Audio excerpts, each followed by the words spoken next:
নমস্কার, আপনারা শুনছেন করকাকুর্চি ইন্ডিয়া। আজকের পর্ব বাঙালির 12 মাসে 13 পার্বণের শ্রেষ্ঠ উৎসব দুর্গাপুজো। এই 5টা দিন শুধু ক্যালেন্ডারের কয়েকটি তারিখ নয়, এই যেন বাঙালির হৃৎস্পন্দন। কাশফুলের শুভ্রতা, শিউলির সুবাস, ঢাকের কাঠির প্রথম আওয়াজ, আর আসছে বছর আবার হবে, এসবের মধ্যেই লুকিয়ে থাকে আমাদের শৈশব, স্মৃতি আর আবেগ।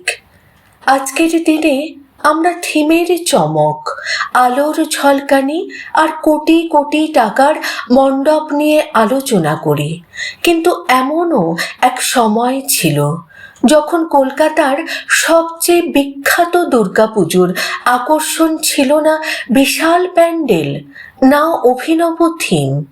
সেই পুজোয় লাখো মানুষের ভিড় জমত শুধুমাত্র একটি মুখ দেখার জন্য। দেবী দুর্গার সেই মুখ ছিল অবিকল সুচিত্রা সেনের মতো। হ্যাঁ, শুনতে অবাক লাগলেও এটাই ইতিহাস। 60-এর দশকের কলকাতার সেন্ট্রাল এভিনিউয়ের ফায়ার ব্রিগেডের পুজো, যেখানে কিংবদন্তি প্রতিমা শিল্পী রমেশ পাল দেবী মূর্তির মুখে ফুটিয়ে তুলতেন মহানায়িকার অপরূপ সৌন্দর্য। সেই এক ঝলক দেখার জন্য দূর দূরান্ত থেকে মানুষ ছুটে আসতেন। সিনেমার পর্দার এক নায়িকা কিভাবে দুর্গাপুজোরও সবচেয়ে বড় আকর্ষণ হয়ে উঠেছিলেন। আজ করকাকুর্চি ইন্ডিয়ার পর্দায় ফিরে দেখব সেই বিস্তৃত ইতিহাস, এক দুর্গাপুজোর গল্প, এক মহানায়িকার গল্প, আর এক সময়ের গল্প যখন বাংলার মানুষের ভালোবাসা একজন শিল্পীকে কিংবদন্তির আসনে বসিয়েছিল। আপনাদের সবাইকে স্বাগত জানাই করকাকুর্চি ইন্ডিয়ায়। চলুন শুরু করা যাক তাহলে আজকের গল্প। 60-এর দশকের কলকাতা। তখন বাংলা সিনেমার আকাশে একটাই নাম সবচেয়ে উজ্জ্বল, সুচিত্রা সেন।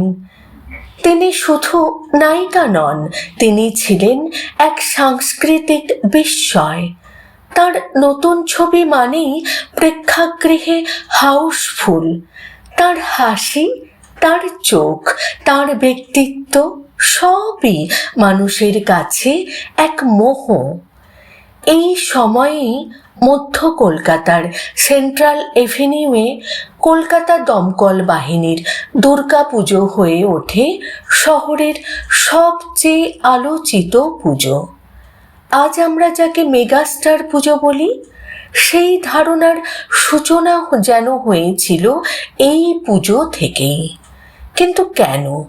কারণ এই পুজোর দেবী দুর্গার মুখ গড়া হতো সুচিত্রা সেনের আদলে। প্রতিমা শিল্পের কিংবদন্তি রমেশ পাল নিজের অসাধারণ দক্ষতায় দেবী মূর্তির মুখে ফুটিয়ে তুলতেন মহানায়িকার সেই চিরচেনা সৌন্দর্য। বড় বড় টানা চোখ, নিখুঁত নাক, শান্ত অথচ রহস্যময় অভিব্যক্তি। দেবীকে দেখলেই যেন মনে হতো তিনি যেন পর্দা থেকে নেমে এসেছেন। এই খবর ছড়িয়ে পড়তেই ভিড়ের ঢল নামতো। শুধু কলকাতা নয়, হাওড়া, হুগলি, নদিয়া, বর্ধমান সহ বিভিন্ন জেলা থেকেও মানুষ আসতেন শুধু এই প্রতিমা একবার দেখবেন বলে। সেই সময়ে প্যান্ডেলে আজকের মতো আলোর খেলা, বিশাল থিম বা প্রযুক্তির ব্যবহার ছিল না। দমকলের এই পুজোর মূল আকর্ষণ ছিল একটাই, সুচিত্রা সেনের মুখশ্রীর সেই অপূর্ব প্রতিমা।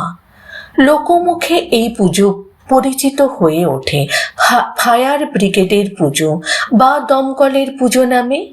তখন সুচিত্রা সেন ছিলেন বাংলা চলচ্চিত্রের সর্বোচ্চ পারিশ্রমিক প্রাপ্ত অভিনেত্রীদের অন্যতম। তিনি যে ছবিতে অভিনয় করতেন সেটি প্রায় নিশ্চিতভাবে বক্স অফিসে সফল হতো। ফলে ক্লাব উদ্যোক্তারাও বুঝেছিলেন মানুষের হৃদয়ে যে মুখ রাজত্ব করছে, সেই মুখই যদি দেবী মূর্তিতে ফুটে ওঠে তবে তা হয়ে উঠবে অনন্য আকর্ষণ। আর ঠিক সেটাই ঘটেছিল। দেবীর মুখে সিনেমার মহানায়িকার ছাপ। আজকের দিনে হয়তো বিষয়টি বিতর্কের জন্ম নিত, কিন্তু সেই সময়ে এটি ছিল মানুষের ভালোবাসা, শ্রদ্ধা এবং জনপ্রিয়তার এক অভিনব প্রকাশ। প্রতি বছর অপেক্ষা থাকতো এবার দেবীর মুখ কতটা সুচিত্রা সেনের মতো হয়েছে। শিল্পী রমেশ পালও যেন প্রতি বছর নিজেকেই ছাপিয়ে যাওয়ার চেষ্টা করতেন। তবে এই ইতিহাস বেশি দিন টেকেনি। জনশ্রুতি রয়েছে 1963 সালের পর কলকাতা দমকল বাহিনী এই পুজো বন্ধ করে দেয়, কারণ নিজেদের পুজোর বিশাল আয়োজন সামলাতে গিয়ে শহরের অন্যান্য দুর্গাপুজোয় জরুরি পরিষেবা দেওয়া সমস্যা তৈরি হচ্ছিল। পুজোর সময় অগ্নি নির্বাপন ও জননিরাপত্তার দায়িত্ব ছিল তাদের প্রধান কাজ। তাই বৃহত্তর স্বার্থে তারা নিজেদের এই ঐতিহ্যবাহী পুজো বন্ধ করার সিদ্ধান্ত নেন। একটি পুজো বন্ধ হয়ে যায়, কিন্তু থেকে যায় এক অসাধারণ স্মৃতি। এক সময় ছিল যখন একজন অভিনেত্রীর জনপ্রিয়তা শুধু সিনেমা হলেই সীমাবদ্ধ ছিল না, তার মুখ হয়ে উঠেছিল দেবী মূর্তির অনুপ্রেরণা। আর সেই মুখ একবার দেখার জন্য মানুষের ঢল নেমেছিল কলকাতার রাস্তায়। এমন ঘটনা বাংলা সংস্কৃতির ইতিহাসে সত্যিই বিরল। আজকের তারকাদের জনপ্রিয়তা নিয়ে আমরা প্রায়ই আলোচনা করি, কিন্তু ভাবুন তো, এমন একজন শিল্পী যার মুখের আদলে দুর্গা প্রতিমা তৈরি হলে তা দেখতে লাখো লাখো মানুষ ছুটে আসেন দূর দূরান্ত থেকে। সেই জনপ্রিয়তার উচ্চতা কতটা ছিল? আপনাদের কি মনে হয় আজকের দিনে কোনো অভিনেত্রী বা অভিনেতার জনপ্রিয়তা এমন ইতিহাস আবার তৈরি করতে পারবে? মন্তব্যে অবশ্যই জানাবেন।